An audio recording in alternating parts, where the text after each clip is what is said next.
nah anger kapan ieu teh keur kapentingan sadayana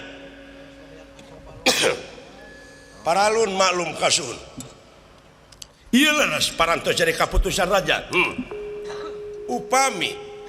ieu parantos jadi kaputusan raja malahan parantos disatujuan ku para dewan parantos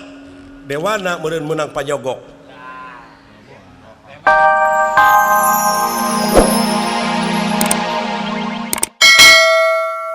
sama dengan benar eta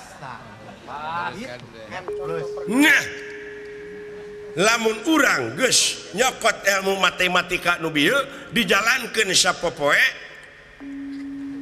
bakal genah kana hate bakal tumaninah bakal merenah jadi bener kali bener sama dengan bener tah munu bener mah benerkeun bener kaituna bener kali bener sama dengan bener nu bener kudu dibenerkeun itu benar konsekuen dah munu salah salahkeun itu bener salah kali salah bener nah jikalau orang salah salahkan itu benar oh kartos tuh benar kali salah salah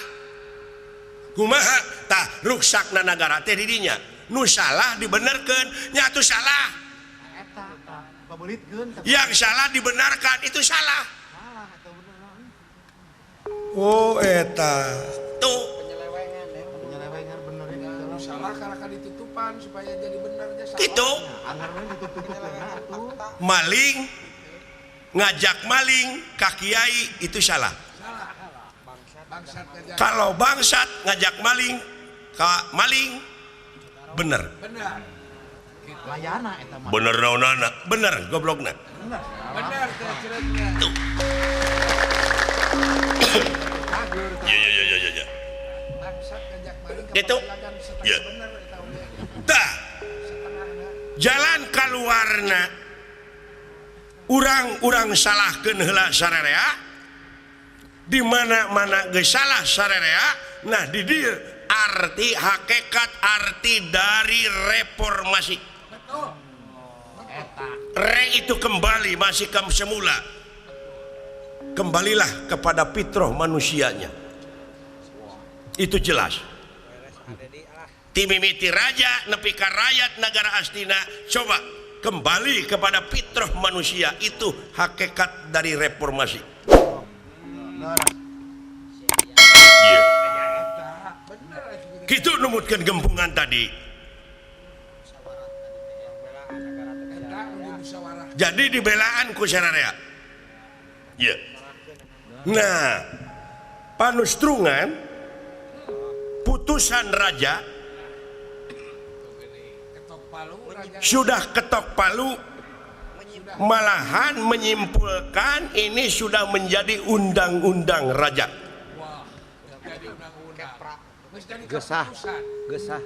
sudah jadi kepra teh keputusan raja kepra laras paman kumaha nah kepres raja itu mimpi Raja Astina ngimpena sang Nalendra teh bisa negara bakal kembali ke semula bakal damai dan sejahtera tapi syaratnya di alun-alun negara Astina itu kudu ngaruang utek Semar Badranaya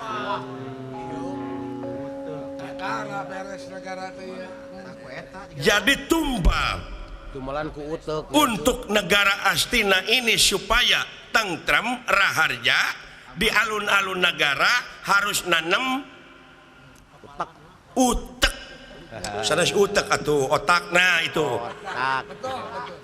otak Semar Badranaya nah sadayana nyuhunkeun saur manu urang sami ngajugjug nagara Amarta Kampung Tumaritis urang menta utek Semar Badranaya. Satuju KB iya beres akur instruksi mangga Instruksi ya. kumaha pasihan kesempatan kaula pikeun sasangem silakan mangga paralun maklum kasuhun nu ninggalih nu di pabrik hapunten anu diteda kaula karna kungupingna ieu parantos jadi kaputusan raja kaula sangat tersatuju karena ieu kaputusan raja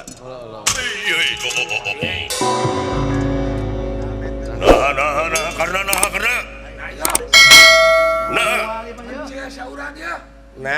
anger kapan ieu teh keur kapentingan sadayana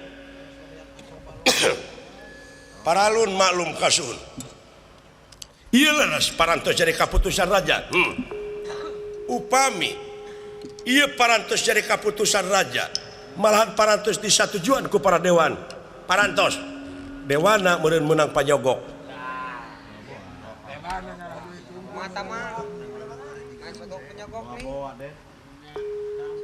di mana-mana aya laporan pertanggungan jawab raja ulah dijieun objek ku ara rajeun ulah dijieun kasempatan ulu ulah dijieun kasempatan nah anger margi ieu teh bakal ngarugikeun salah sawios tuh geni eta mangga emut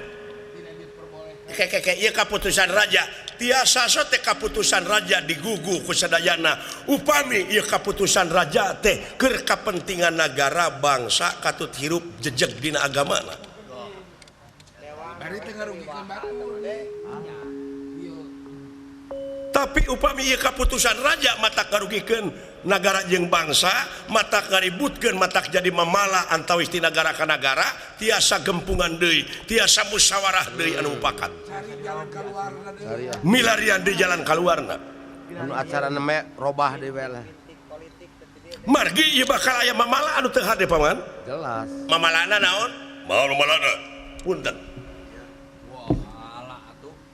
pasti atuh ya cuma cek pandangan bulan Semar teh rakyat Amarta paman tuh geni sebab tokoh masyarakat di Amarta teu mungkin pemerintah negara Amarta bakal mikeun rakyatna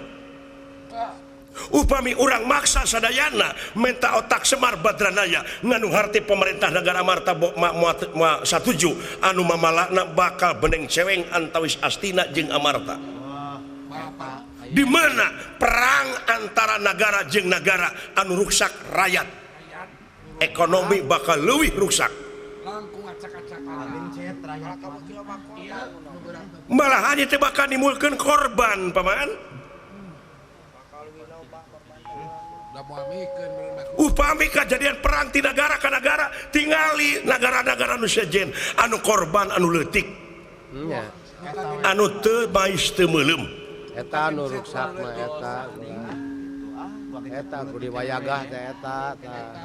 encan upami perang negara Astina bakal koalisi jeung raja-raja nu sanesna